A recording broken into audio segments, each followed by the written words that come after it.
Assalamualaikum warahmatullahi wabarakatuh dan salam sejahtera saya ucapkan kepada pensyarah kita iaitu Encik Abu Bakar dan rakan-rakan sekalian. Kami dari kumpulan 10 akan membentangkan hasil kajian iaitu laporan berkaitan pengurusan pelbagai budaya di Sekolah Menengah Kebangsaan Telupit Sabah, Malaysia. Kepelbagaian budaya merupakan konsep atau idea yang berkaitan kepercayaan, pengakuan dan pengiktirafan terhadap aneka ragam dan unsur kepelbagaian budaya dan etnik yang wujud yang mempengaruhi gaya hidup, pengalaman sosial dan identiti peribadi sesuatu bangsa. Dengan itu, konsep kepelbagaian budaya adalah konsep pendidikan yang memberi peluang pendidikan kepada semua murid yang berbeza dari segi aspek etnik, keturunan, bahasa, adat resam dan budaya untuk mendapatkan pendidikan yang adil dan sama rata dan berinteraksi serta memahami setiap rakan dalam bilik darjah dengan baik. Terdapat 3 objektif utama dalam kajian ini, yaitu yang pertama adalah mengenal pasti faktor-faktor pengurusan pelbagai budaya di sekolah. Yang kedua, melihat bagaimana pelaksanaan pengurusan pelbagai budaya di sekolah. Dan yang ketiga adalah mengenal pasti kelebihan pengurusan pelbagai budaya di sekolah. Saya akan menjelaskan secara ringkasnya tentang tempat kajian yang telah kami pilih untuk melaksanakan kajian ini.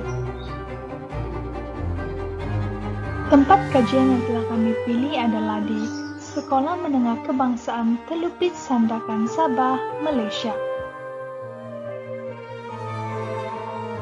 Menurut kajian yang dijalankan oleh kumpulan kami melalui soal selidik berkaitan dengan pentadbiran sekolah di SMK Telupit Sabah, kami telah menemubual seorang responden yang merupakan seorang guru di SMK Telupit Sabah. Beliau menyatakan bahawa matlamat utama pentadbiran sekolah dalam memastikan setiap murid mendapat hak yang sama rata dengan menjamin pendidikan yang sama kepada murid-murid. Seterusnya, beliau menyatakan bahawa guru yang berintegrasi tinggi dapat merealisasikan matlamat kerajaan dalam menyatukan murid-murid pelbagai kaum. Ini kerana di sekolah, guru memainkan peranan penting dalam memberi contoh teladan yang baik kepada murid-murid apabila berinteraksi dengan murid yang berbeza kaum, bangsa dan agama. Guru juga perlu menggalakkan toleransi bagi mewujudkan persefahaman antar kaum di dalam kelas. Beliau juga menyatakan bahawa pengaruh buku teks iaitu isi kandungan buku teks harus melibatkan maklumat-maklumat yang berkaitan dengan pelbagai kaum. Pihak sekolah SMK Telupit juga tidak mempunyai sebarang masalah tentang komunikasi. Ini kerana semua murid fasih dalam bahasa kebangsaan. Langkah yang sesuai bagi setiap sekolah dalam memupuk keharmonian kaum di sekolah ialah saling berusaha untuk memahami kaum lain. Pentadbiran sekolah juga perlu menguruskan isu perbezaan kaum supaya sekolah dapat menjadi sebuah institusi yang berfungsi sebagai satu mekanisme berkesan menjaga sensitiviti kaum. Akhir sekali, sekolah perlu mengambil langkah profesional dalam menangani isu perbandingan kaum berpandukan peraturan pendidikan di sekolah. Menurut kefahaman responden mengenai pengurusan bilik darjah adalah mengikut prosedur objektif, iaitu mencapai cara pembelajaran yang berkesan. Selain itu, terdapat juga kesatuan pelbagai kaum dalam bilik darjah dan dapat memupuk perpaduan antara satu sama lain. Dengan adanya pengurusan pembelajaran bersama murid pelbagai kaum ini, maka guru dapat memberikan ilmu pembelajaran yang teratur dan sesi pengajaran yang lancar. Di samping itu, di dalam hal ini pastinya ada aktiviti kerjasama yang terdiri daripada pelbagai kaum terhadap dalam tugasan yang diberi. Oleh itu, guru harus tidak menyebelahi terhadap murid tertentu, semestinya diberikan layanan yang sama rata terhadap murid pelbagai kaum supaya dapat memupuk nilai hormat menghormati dan memupuk persefahaman antara satu sama lain. Akhir sekali, untuk mengatasi sisi pembelajaran bersama murid pelbagai kaum ini adalah guru itu dapat mengurus di dalam bilik darjah dengan baik. Faktor pendekatan guru. Sampel mengatakan bahwa pendekatan guru merupakan langkah yang diambil untuk melaksanakan sesuatu tugasan di sekolah. Sampel juga mengatakan bahwa kaedah linguistik telah diambil oleh guru tersebut dalam melaksanakan proses PDP di dalam kelas. Melalui kaedah ini, beliau memberi latih tubih kepada pelajarnya yang mana menekankan tentang aktiviti pengulangan fakta-fakta khusus bagi subjek-subjek tertentu. Dengan cara ini, minda murid akan terus berfungsi dalam memahami dan mengingati fakta-fakta penting karena adanya latihan minda yang diberikan oleh guru setiap hari. Selain itu, cara guru dalam memastikan kebajikan murid-muridnya sentiasa terjaga adalah dengan cara pemerhatian dan lisan. Melalui kaedah pemerhatian, guru tersebut akan sentiasa memantau keperluan murid-muridnya dari segi keuangan, makanan, pemakaian, kemudahan, dan pelbagai aspek lagi. Manakala, melalui kaedah lisan pula, guru akan selalu bertanya kepada muridnya tentang keperluan harian mereka dan keadaan emosi mereka untuk memastikan mereka dapat menimba ilmu dengan baik. Seterusnya, sampel mengatakan bahwa beliau memberi layanan yang sama rata kepada semua pelajar tanpa mengira latar belakang mereka. Oleh itu, keadaan ini menyebabkan tidak ada pelajar yang akan berasa tersisih. Guru tersebut memberitahu bahwa beliau lebih selesa menggunakan pendekatan pengajaran deduktif. Hal ini karena ia dapat menjimatkan massa dan memudahkan pelajar untuk memahami apa yang diajarkan oleh guru. Oleh itu, beliau menjelaskan bahwa guru-guru haruslah dengan lebih teliti dan bijak memilih jenis pendekatan agar pelajar mendapat input yang optimum semasa belajar di dalam kelas.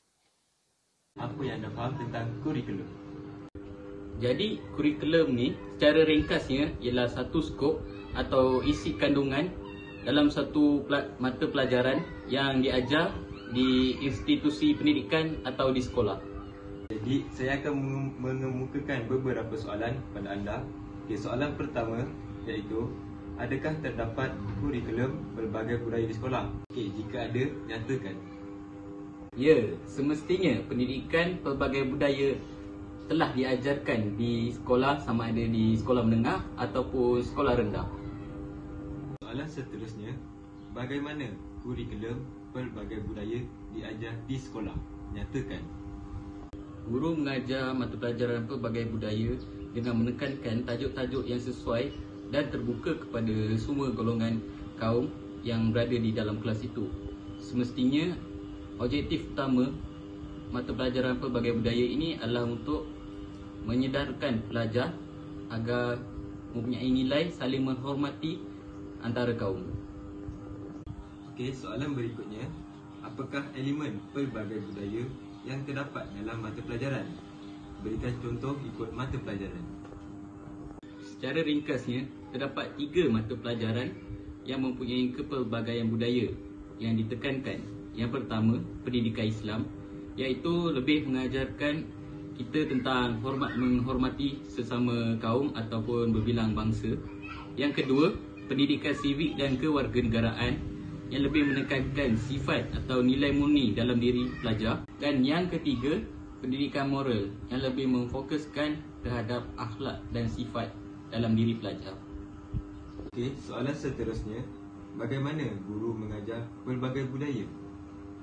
Jadi, guru secara ringkasnya mengajar subjek pelbagai budaya kepada pelajar-pelajar yang pelbagai budaya dengan menerangkan keunikan budaya-budaya yang terdapat di Malaysia agar tidak hanya satu budaya saja yang kita tahu seperti masyarakat Melayu ataupun Cina atau India, namun kita akan belajar semua jenis kaum dan budaya yang ada di Malaysia agar kita ataupun para pelajar lebih memahami dan tahu adat resam budaya lain dan mereka juga dapat menghormati budaya lain. Okey, akhir sekali, apakah yang anda dapat rumuskan daripada hasil kajian anda mengenai faktor kurikulum? Secara keseluruhannya, bagi faktor kurikulum ini, guru-guru haruslah tidak memandang rendah terhadap mata pelajaran yang memfokuskan kepelbagaian budaya seperti pendidikan sivik kewarganegaraan, pendidikan moral dan agama Islam. Hal ini kerana mata pelajaran ini sering diabaikan dan kesannya terhadap pelajar adalah menyebabkan mereka tidak terdedah dengan kepelbagaian budaya, adat resam dan nilai-nilai murni seperti saling menghormati budaya lain dan kaum lain dan sebagainya. Akhir sekali, saya ingin menekankan bahawa mata pelajaran pelbagai budaya serba banyak mempengaruhi sikap pelajar yang dilahirkan oleh setiap sekolah. Justru itu, mata pelajaran pelbagai budaya ini haruslah diberi penekanan agar pelajar dapat ilmu yang secukupnya dan dapat membina nilai murni yang baik dalam diri. Sekian sahaja dari saya. Terima kasih. Untuk pelaksanaan faktor kajian, sampel menyatakan bahwa aktiviti kokurikulum adalah mengikut standar yang telah ditetapkan. Selain itu, tujuan mengadakan aktiviti kokurikulum semasa di sekolah adalah untuk mengukuhkan perhubungan dan interaksi dalam kalangan murid di sekolah. Sehubungan dengan itu, aktiviti kokurikulum telah memberi kepentingan dalam pengurusan pelbagai budaya, yaitu dapat memupuk kepelbagaian budaya dalam kalangan pelajar kerana pelajar yang berbilang kaum dapat bergaul dan bersatu melalui aktiviti kokurikulum yang telah dijalankan. Guru dapat membentuk pengurusan pelbagai budaya dengan baik dalam aspek kokurikulum dengan cara membentuk kumpulan yang terdiri daripada murid yang berbilang kaum dan membuat aktiviti berkumpulan semasa minggu kokurikulum dijalankan. Di samping itu, menurut sampel kajian, peranan guru dalam memastikan pergaulan antara pelajar yang berbilang kaum semasa melaksanakan aktiviti kokurikulum adalah sebagai pembimbing agar kerjasama dan persefahaman sentiasa terjalin sesama pelajar. Melalui hal ini, murid dapat berinteraksi dan berkomunikasi dengan baik antara satu sama lain semasa aktiviti kokurikulum. Malah, aktiviti kokurikulum ini dapat meningkatkan lagi ilmu pengetahuan dan kemahiran serta nilai-nilai murni seperti amanah, kerjasama, berdisiplin dalam diri setiap murid. Seterusnya, sampel juga menyatakan bahwa aktiviti kokurikulum ini sememangnya dapat mengeratkan perpaduan antara pelajar yang berbilang kaum.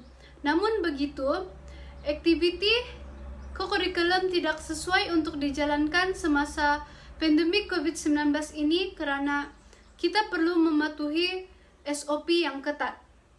Aktiviti kokurikulum ini berperanan dalam pembentukan sifat-sifat sosial yang bernilai dalam diri setiap pelajar yang berbilang kaum.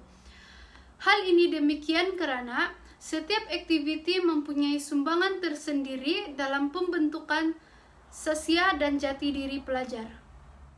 Faktor aktiviti pelbagai budaya.